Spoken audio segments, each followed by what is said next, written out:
of Kenya to deliver his statement. Your Excellency.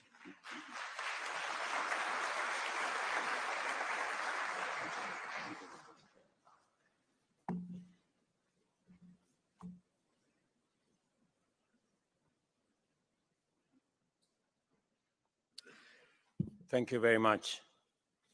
Your Excellency Azali Osmani, President of the Union of Comoros and the Chair of Africa Union. Your Excellencies, Heads of State and Government, Your Excellency Mr. Musa Faki Mahamat, the Chairman of the Africa Union Commission, Your Excellency Isufu Mahamadou, Champion of the SCFTA and former President of Niger, Your Excellency Amina Mohammed, Deputy Secretary General of the United Nations, heads of organs and institutions of the Africa Union, regional economic communities and regional mechanisms, honorable ministers, the Honorable Anwar Guru, Chairperson of Council of Governors, the Honorable Johnson Sakaja, the Governor of the City of Nairobi, honorable members of Parliament, Excellencies, ladies and gentlemen. I am greatly honored and delighted to I have a high privilege to have this opportunity to welcome you to the city of Nairobi and to Kenya. The opportunity to host this summit and your visit to our country does a tremendous honor to our nation. I welcome all of you, Your Excellencies, ministers, and our friends from across the continent and beyond to Kenya. Let me just give you one or two tips about Kenya. First, around the city of Nairobi, it is a city that has a canopy of very green on one side and also a national park in the city. In the national park, which is maybe 10, 15 minutes from your hotel room, we have wildlife, lions and all manner of wildlife. We have tried to fence, but sometimes, as you know, wild animals, they break away from the fence. So if you take time to walk around the city of Nairobi and you meet a lion, please be careful because they are wild.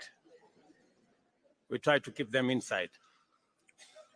Secondly, let me also welcome you to Nairobi, to Kenya, and to give you some information that scientists, and I am one of them, have proven that the earliest remains of man are in Kenya.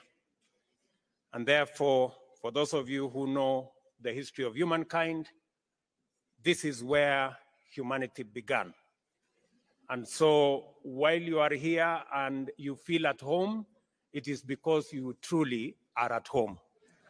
So, and I want to give you my commitment that as the people of Kenya, we are having a national conversation as to whether we should have any visa for anybody coming home. So next time,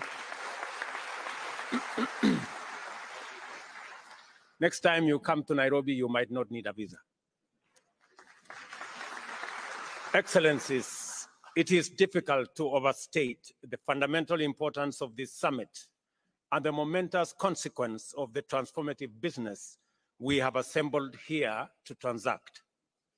You will recall that as a continental political community, we resolved unanimously to pursue the integration agenda with greater vigor and focus. This commitment was underscored by the decision to formulate a suitable framework to effectively coordinate the diverse efforts undertaken through our 8 regional economic communities and various mechanisms that is part of the ecosystem of the AU.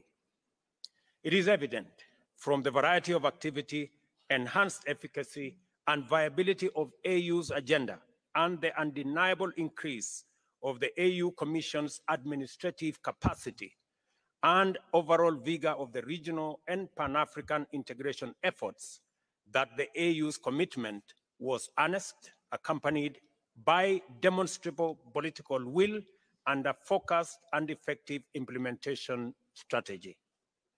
We are a busy continent that is going places. The young, clean, green continent of the future, and we are determined to lead our march into this future as a united, empowered contributor of sustainable solutions for global problems.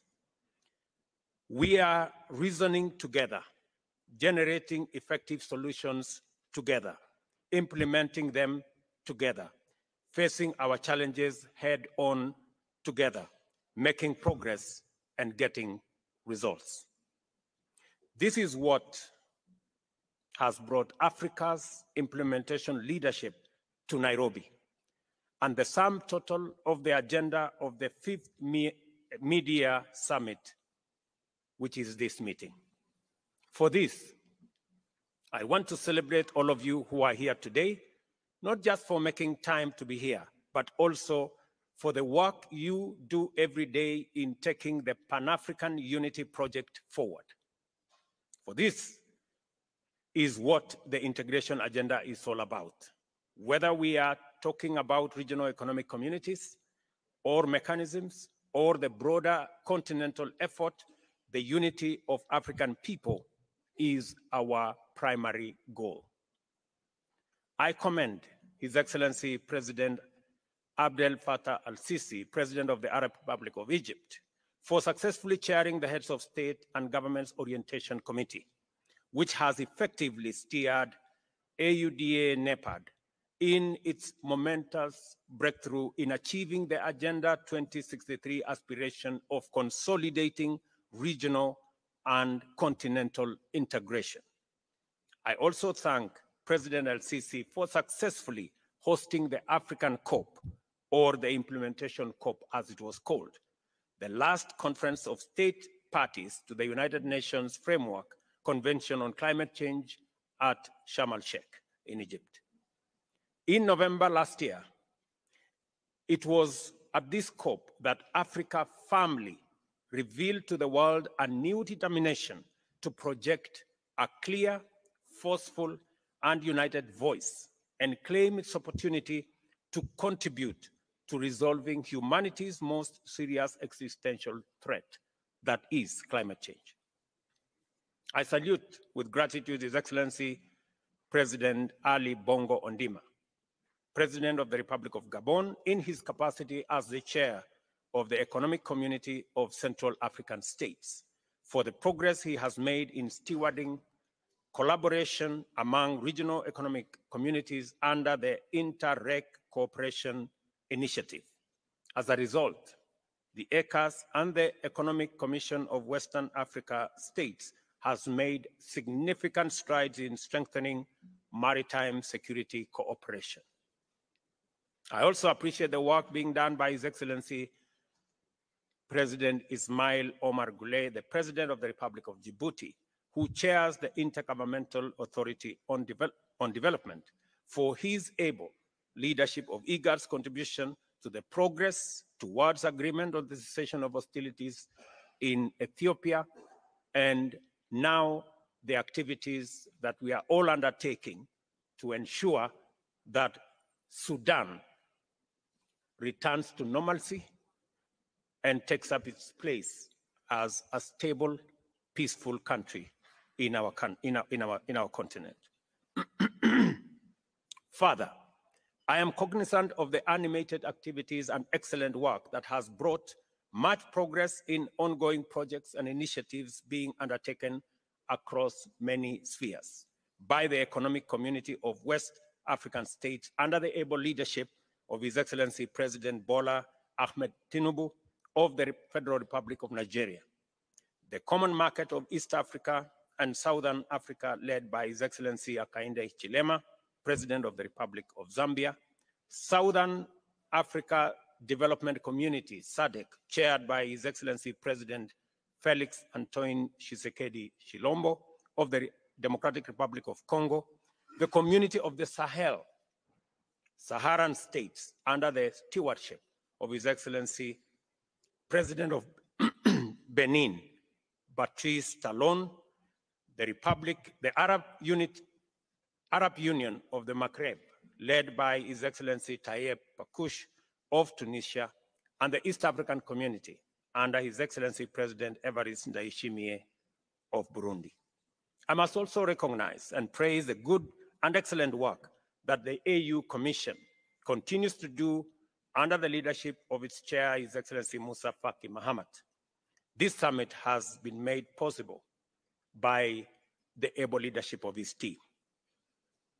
These AU-REC success stories establish without any doubt that a lot of great work is being done all over our continent, and that in our time, African leadership is signaling urgency, focus, consistency, and determination to sustainably manage and solve prevailing challenges and develop robust instruments to anticipate and preempt future crises.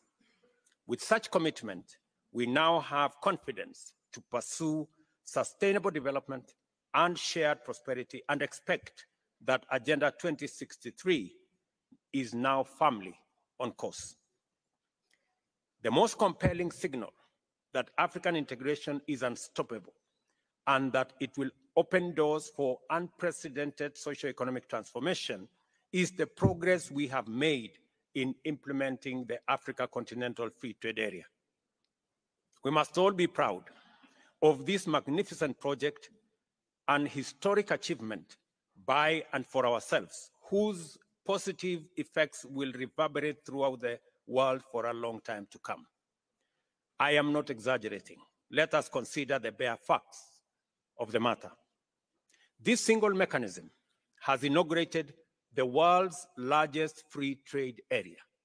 Under it, 54 countries have agreed to create a single market with a population of 1.4 billion people and a GDP of US dollars 3.4 trillion. The free trade area is projected to lift 30 million people out of extreme poverty and boost incomes by 7%, or US dollars 450 billion by 2035. As I have had occasion to remark before elsewhere, this is the magnitude of what typical Pan-African collective action can achieve, and we are only getting started. The progress we have, the progress we have made by collaborating with unprecedented firmness of purpose in different domains, including peace and security, regional integration, investment, trade and development, and climate change, is of tremendous and positive transformative significance for us collectively.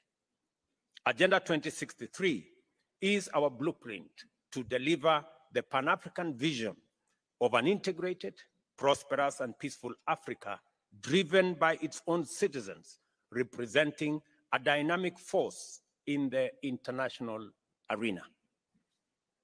Therefore, it is more critical now than ever before that we marshal our collective consciousness, willpower, solidarity, and unity to fulfill our fundamental generational mandate of introducing Africa as a new global power, ready and able to provide leadership towards a new industrial age that shall simultaneously usher in an era of inclusive development, shared prosperity, and effective climate action.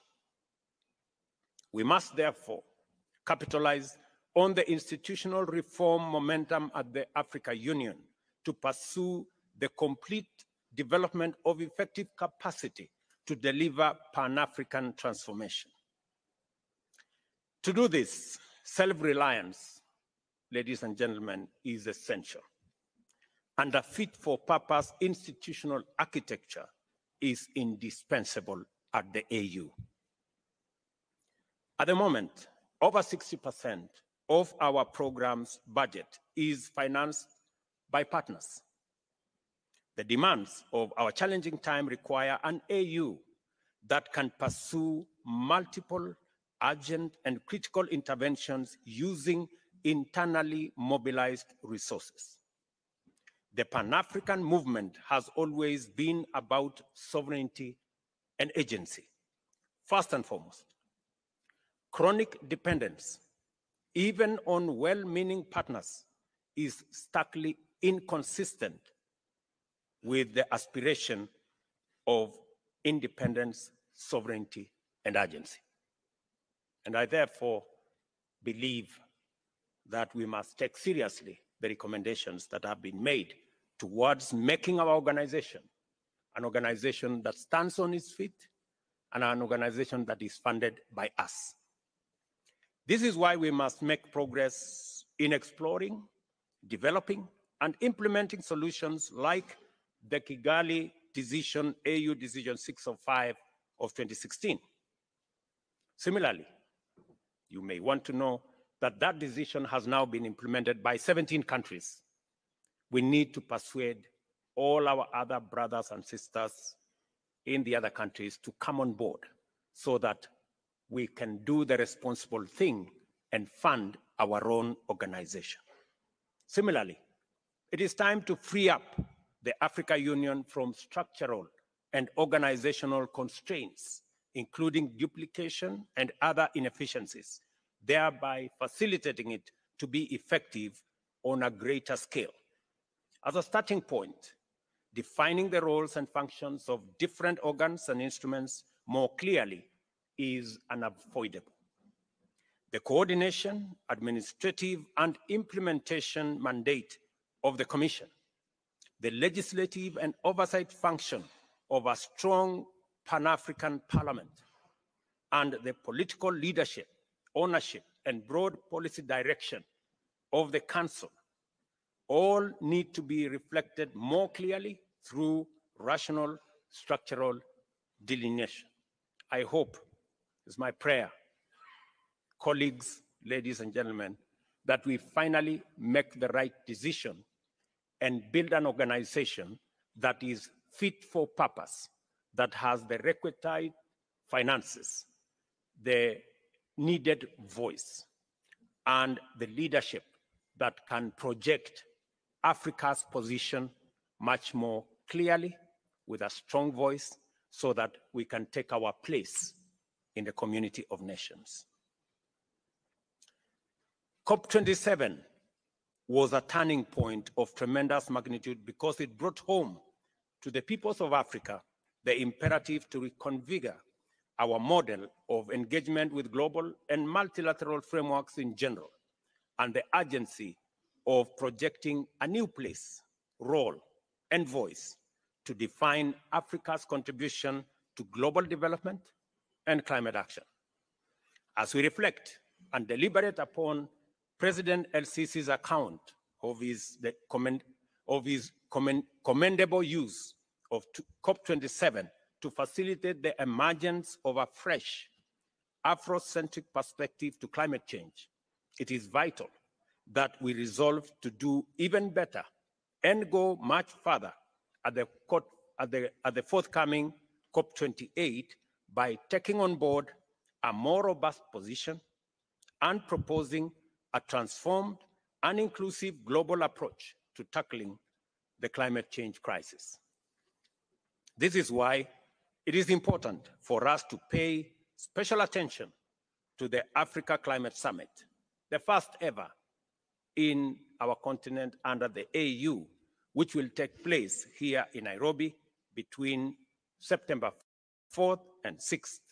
The summit, coming after the Paris summit where greater clarity emerged, will be a critical opportunity for us to accelerate global energy transition and deliver African solutions to the COP28 in Dubai, the United Arab Emirates. When we return to Nairobi in September, therefore, our sole business will be to mobilize and converge around a common position and advocate for global alignment on a green growth agenda complemented by a transformative global climate finance compact. Your participation in this summit must therefore anticipate your stronger participation in the Africa Climate Summit. And ladies and gentlemen, as we come to that summit, there are two very important things that as a continent we must harmonize, consolidate, and package our collective position. We must have a collective position on matters to do with debt and liquidity. We must all agree that it is time for a new financing mechanism. The reform of the multilateral development banks is no longer about if, it is when that is going to happen, so that we can eliminate the current structure that is unfair to the majority of the people in Global South, and especially in our African continent. None other than the UN Secretary General himself has said that our continent pay anywhere up to 8 times more than our brothers and sisters elsewhere do. It is only fair that we have a financing mechanism that treats everybody equally.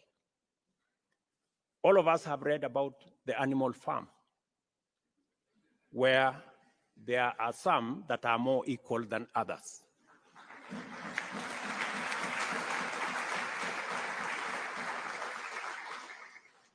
Our position is that we don't live in the animal farm, that we treat each other, and all of us are treated by a financial system equally. And all we are asking, we're not asking for one financial system that favors us. No, we are asking for a financial system that is fair for everybody.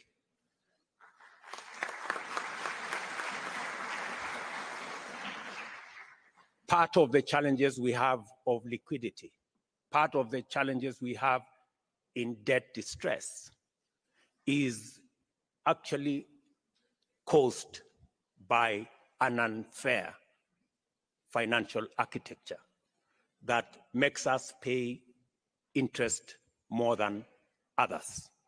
Today, we have a debt stock of $640 billion as Africans, paying close to $70 billion every year. If we had a fair financial architecture that treats everybody fairly and that does not profile Africa as risky, we would be paying less than half what we are paying today in debt repayments. So we are simply asking that we have a conversation, a candid conversation on having a fairer financial system, and that is why the reform of the multilateral development banks is an urgent necessity. And secondly, that we were left behind in the fossil fuel energy industrial development. God, in his own wisdom, has put Africa at the center. We have climate change as an existential crisis to humanity. But also, we have green energy, which we have renewable energy, which we have in plenty, as a development imperative to be able to go into the future. That puts us at the center of the solution of the crisis of climate change. And that is a conversation we want to come and have in Nairobi, because Africa, apart from having the greatest stock of renewable energy, we have other assets, minerals, that we have the largest reserves globally that can be used for green energy development.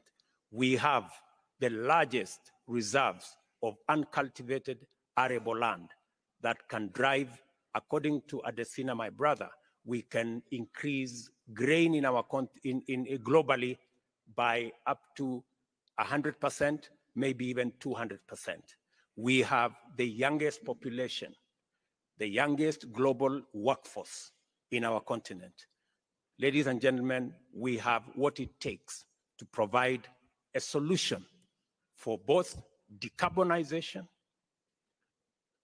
taking the world into green industrialization, and also ensuring that we decarbonize everywhere globally. So those are the two things that we must focus our attention and be able to position our continent appropriately. And that's why I said earlier, we need a fit-for-purpose organization, and we need to fund the organization ourselves. You all know it is said, he who pays the piper calls the tune.